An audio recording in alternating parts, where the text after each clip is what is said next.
Hello and welcome to another edition of Meet the Red Cross. I'm Dave Griffith, the Executive Director of the Heart of Missouri Chapter, and on today's show I have got two guests, and our first guest is Nancy Sell, and Nancy is our Major Gift Officer for the chapter, and she's going to be talking with us about an upcoming third-party fundraiser that's going to be happening in March.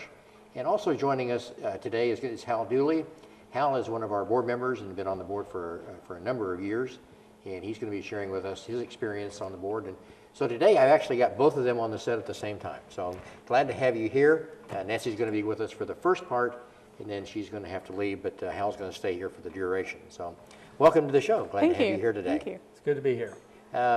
We like to, and one thing that I like to do on each one of these shows is to start off by letting our audience know something about each one of you. And I know that even though you've been on the show before, I'd like to do that drill one more time and have you kind of tell us about how you got to where you are. And Nancy, we'll start with you and how you really came to the Red Cross. Well, I'll start at the beginning. I was born and raised in Jeff City, Missouri, went to Mizzou for college, and then came back here and worked in governmental affairs and communications. I actually used to work with Hal at the Missouri Chamber of Commerce many moons ago. And then I went from there into marketing and sales. And then 2 years ago, I joined the Red Cross here as the Major Gift Officer. And my responsibility is to meet with individuals and corporations to try to spread the good word about what the Red Cross does, how we support the local community, and then try to find ways to partner with those people to support our activities. All right. How you might tell us a little bit about yourself. Well, I'm a native of Jefferson City, was born and raised here, went to school at Elias, graduated from Elias, went to Lincoln for a couple of years, then went to the United States Marine Corps, went to Vietnam, came back, and got married and went to Kansas City and finished up my college education there. And came back to Lincoln and got a degree here, and then went to work for the Public Service Commission, regulating utilities. I was an economist by trade. Nancy and I, as she said, we worked together for a couple of years at the Missouri Chamber of Commerce. Then I was the governmental affairs officer for the gas service company out of Kansas City for several years. And then an opportunity came up 2001 at the Missouri Veterans Commission. Went to work for them and retired 5 years ago as their executive director. And now I work part-time and very involved, as you know, in Red Cross activities. My little brother Sidney is a former director, former chairman of the Red Cross, and he sort of got me involved in it. Along with a couple other people, we had raised some money through barbecues at Schulte's for the Red Cross, and was approached, I guess, for want of a better term, to do more than just do that. So I joined the board probably, around 1998, and I've been on and off the board ever since then, and there's been a lot of changes, and we're going to talk about that a little later. Yeah, we'll talk about that in the second half of the show, and the reason I wanted to bring you in on this is that Hal is very involved with us in helping us with fundraisers and talking with prospective donors and somebody that's been around as long as you have. I'm not saying you're old, Hal. I understand. But as long as you've been here in Jefferson City, and I think that's really unique that we've got two people that were born and raised here in Jefferson City that are really serving their community and serving all those that we have in the 21 counties we have in the Heart of Missouri chapter. But something we have that is really exciting that's coming up was actually an idea that was brought to us by one of Nancy's donors, a man by the name of Ralph Gates. And I'll have you explain a little bit about Ralph, but it's called Shoot for Disaster. Shoot for Disaster. It's a sporting clays tournament, and we're calling it the first annual because we are optimistic that it'll be very successful and it will be something that we'll want to continue in the future. But the way this came about was I was sitting having a conversation with Ralph and explaining to him everything that the Red Cross does to support the local community. And he sat back and he was, I could tell he was thinking, and he goes, you know, everybody knows that the Red Cross is there and that they're going to show up when you need them. He goes, but I don't think everybody realizes what it takes to get you there. So it was his idea to come up with this sporting clays tournament. He's an avid sportsman. He really likes duck hunting and that sort of thing. And he actually has this facility called Prairie Grove Shotgun Sports. And he wanted to do this this event. And a good friend of his is David Smith out at Bass Pro Shops. And so they put their heads together and came up with a plan, and it's our Shoot for Disaster. Tell us about, and I know many of our audience may be familiar with what sporting clays are, but tell us about what's the difference between sporting clays and skeet shooting and any other kind of thing you do with a shotgun, I guess. Well, it's all kind of just different terms for the same type of thing. This particular event is a 100-bird shoot, and they've got a course out in the woods, and you stop at different stations, and they throw the birds, and you shoot them, and you get points for however many birds you get in the course of the course is like 100 birds. And then they also have side games, which are just kind of fun little extra things that you can do to have fun or to help, compete with your buddies and that sort of thing. Now, 100-bird shoot. You got to shoot that shotgun 100 times. Is that? Well, that's my understanding. Yes. Well, you better be in shape because Yes. I haven't shooting a shotgun, a few times. I got my son a shotgun for Christmas, and we went out and shot it, and after I think 10 or 15 shells that went through there, my shoulder started to feel it. So you've got to be an experienced hunter in order to do this? Well, we have actually two levels. We have the what we call the registered class. People do this for an actual sport, and they keep track of it, and they have scores and all that sort of thing. And then we also have the hunter classes, which is just somebody who wants to do it for fun. And then for those people who have never done it before or aren't sure they want to shoot that much, that's what the side games are for. Okay. You can do those. There's 4 side games. You can do those individually. You can do them over and over again if you want. Say you have a buddy there and you're competing to see who can get the best score on that particular game. That's just for fun. So there's all different levels of participation.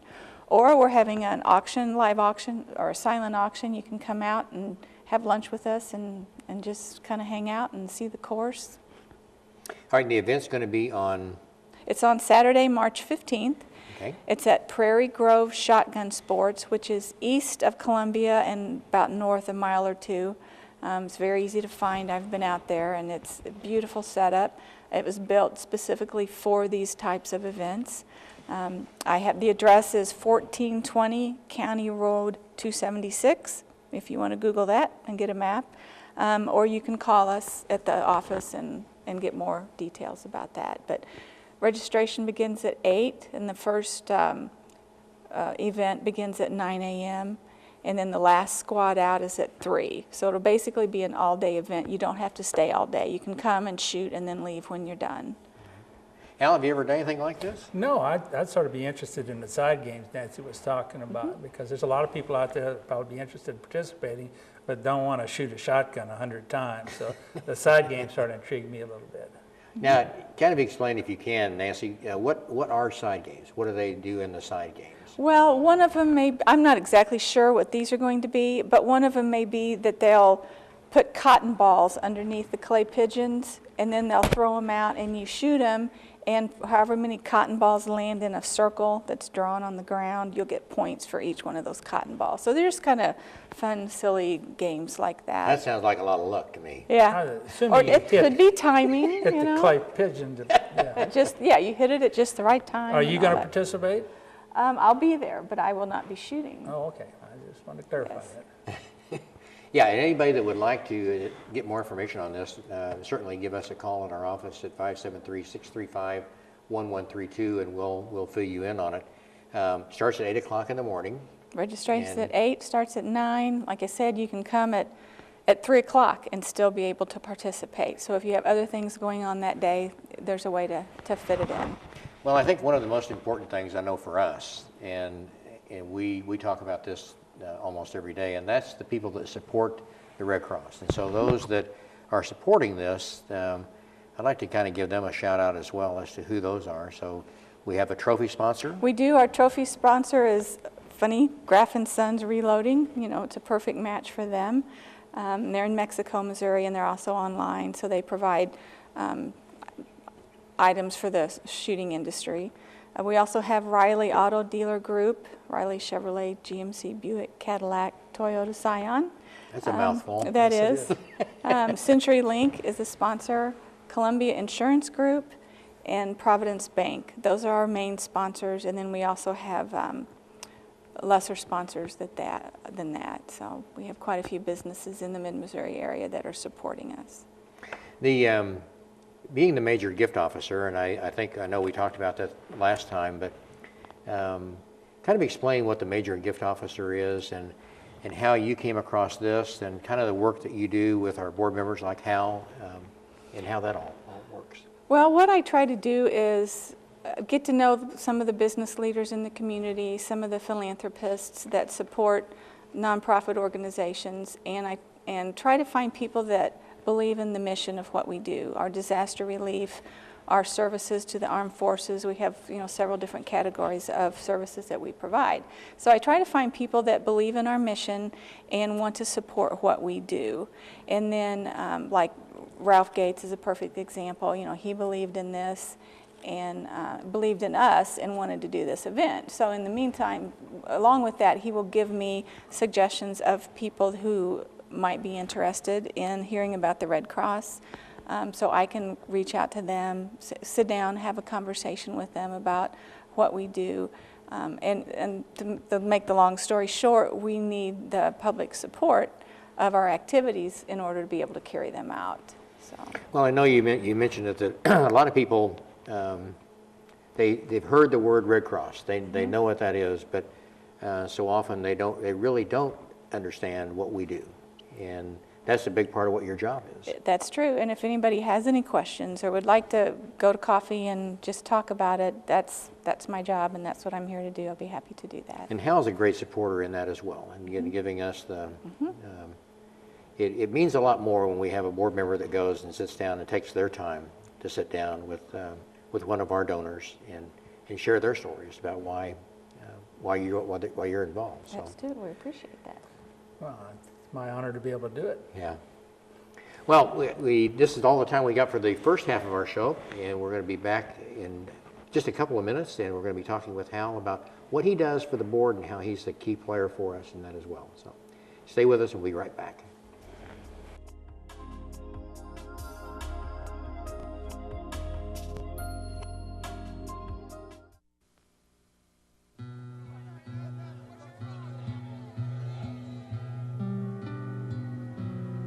In America, you are not required to offer food to the hungry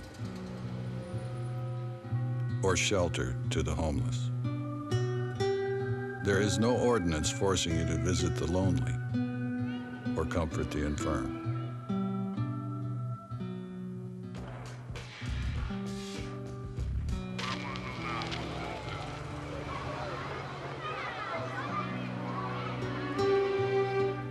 In fact, nowhere in the Constitution does it say you have to provide anything for anybody.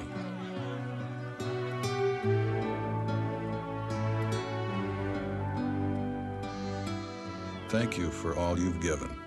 Imagine what more could do.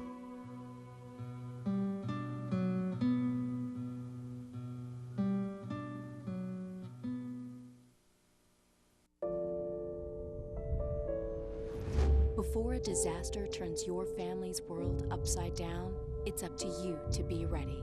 Get a kit, make a plan, be informed today. Learn how at ready.gov.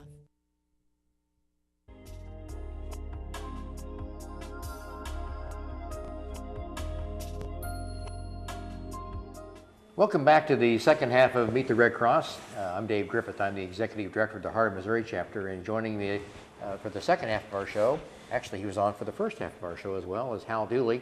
And Hal is one of our board members and been on our board for a number of years. And so Hal, welcome back to the show. Well, thank you. It's good to be here.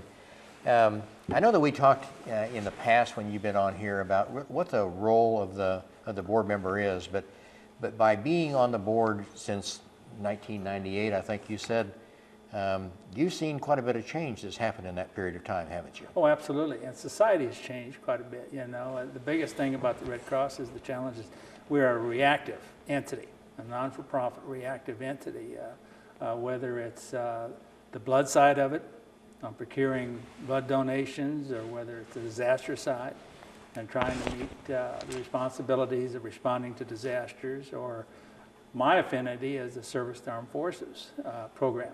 and we're all reaction. We have no budget per se as far as how many fires, how much blood is going to be needed, how many instances where we're going to have to provide assistance to a soldier, sailor, airman, or Marine in the service. So our biggest challenge is raising the resources to be able to meet the needs of the services that we provide.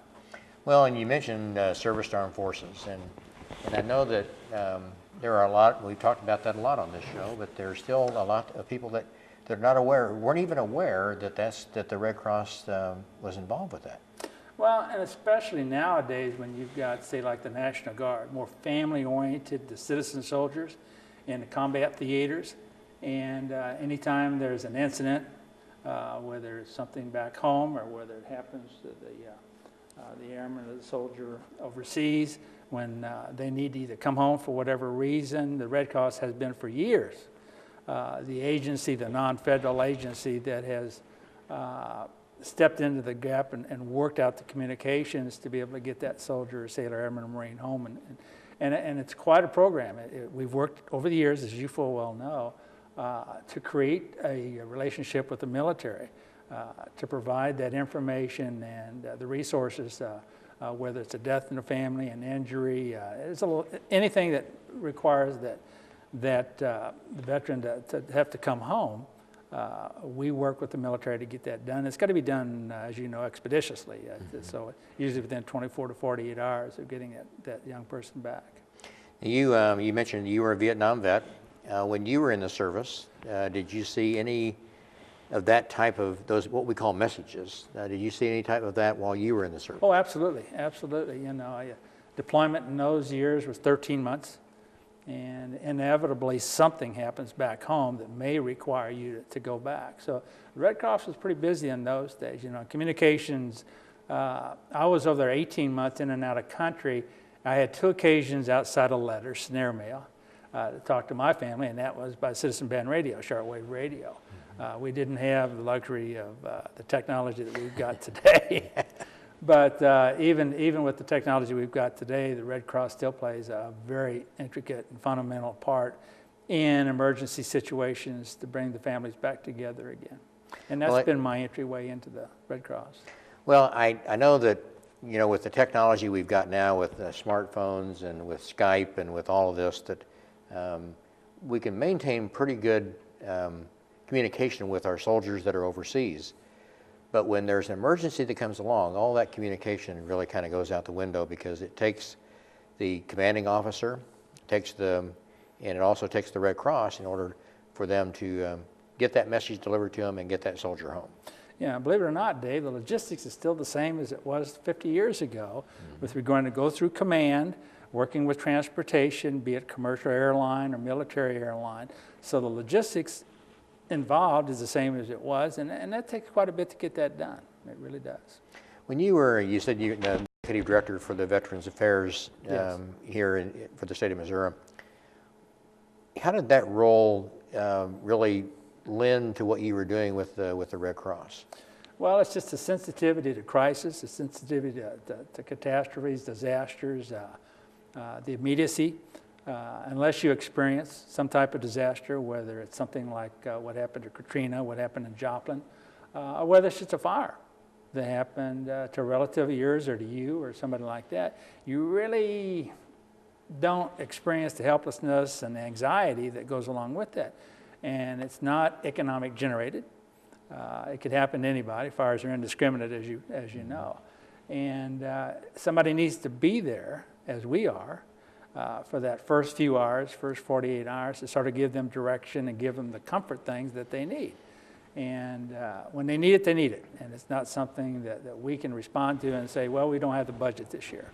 So it's constant challenge to raise the resources to be able to meet the ever-demanding needs. As you and I just talked about not long ago, the amount of fires that we've had through this extreme cold weather snap here that we've had, and that has prompted more than normal fires, and we respond to each and every one of those. Well, and you're exactly right that normally we respond to a fire about every 3 days, and here since January, actually we started in December, we responded to more fires. We respond to sometimes 2 or 3 fires a day, which is completely strange from what we normally do. But I I want to go back to the Veterans Affairs thing. Even though you're not the executive director for the Veterans Affairs here, you still have a lot of concern for what's going on with veterans right now. Absolutely, absolutely. You know, one of my passions, of course, is my era, the Vietnam veteran, along with the World War II and the Korean veteran. And, you know, those guys are 60 plus years old, a lot of the World War II Korea, 80 plus years old. They still need services, and they still need health care, and they still need the benefits that they earned way back when they were young people. And especially in Vietnam now, when you're in your 60s, I just turned 68, and there's a lot of things going on with my body that used to not go on. I was just diagnosed with diabetes, and you know, for a Vietnam veteran, that's a service-connected presumptive condition, and that's treatable and stuff. But you know, we've got to tend to care for those people that served our country, whether it's immediate, whether it's Iraq and Afghanistan veteran. You know, they need the services and their challenges as well as everybody else. The other thing that's come about in the last few years is post-traumatic stress disorder.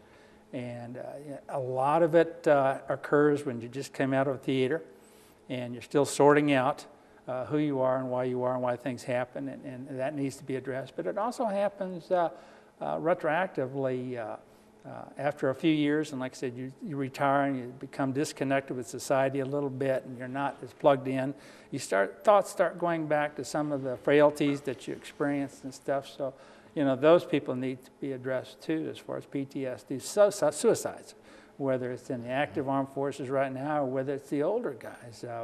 I've lost a couple of friends in the last couple of years, Vietnam veterans, normal guys that you would think everything's fine, but for whatever reason, they committed suicide. And this is something we need to address. We just can't ignore it and say, yeah, it happens, but we need to provide the mental health facilities and attitudes that people need to have access to. And as you know, and being in Vietnam, it's good that you're put into a situation where you can talk with other people of like-minded interest, and I'm talking about Vietnam veterans talking to other Vietnam veterans, or whether it's Iraq or whatever era you were in. The issues are the same. The time frames are different, the experiences are different, but we need to continue to address that. And like I said, that's similar to what the Red Cross does as far as the Veterans Commission is concerned, is trying to provide those services and reach out, especially to our veterans who are federal employees, and make them whole again. And we haven't got, we've got a long job ahead of us to completely feel good that we're taking care of all of our veterans. One of the things that the Red Cross has really started doing just in the last 2 years since I've been on board, and that is the honor flights that we have that take our veterans out to Washington, D.C., and you've been very much involved in that. We're just about to get all of the World War II veterans done, and I think, aren't we taking some Vietnam veterans and Korean veterans that are up there in age in order to get them there as well? Yeah, our last honor flight last fall, we had 12 World War II veterans, and the remaining veterans were Korean War veterans, and we had 3 Vietnam veterans. And we're trying to focus on those Vietnam veterans that, because of their needs, trying to get them to go first. The interesting thing about the Vietnam veteran, and it's been great witnessing the reunion and going back to the memorial, World War II memorial, I think it's going to be a little bit more sensitive for the Vietnam veteran because of the era which they served and came back, that emotionally it's going to be a little bit more cutting edge for a lot of those guys, so they're going to need training. I'm always happy to see the Red Cross is at the Marriott Hotel in Columbia when the buses come rolling in, but I think that's going to become more and more important over the next couple of years as the Vietnam veterans come back. So hopefully it'll be a great experience, but sometimes it does trigger some emotions and stuff that it's going to have to be addressed. Well, I can tell you that the first time that I went to Washington, D.C. and I went to the wall, it's almost overwhelming. It really, when you look at that, and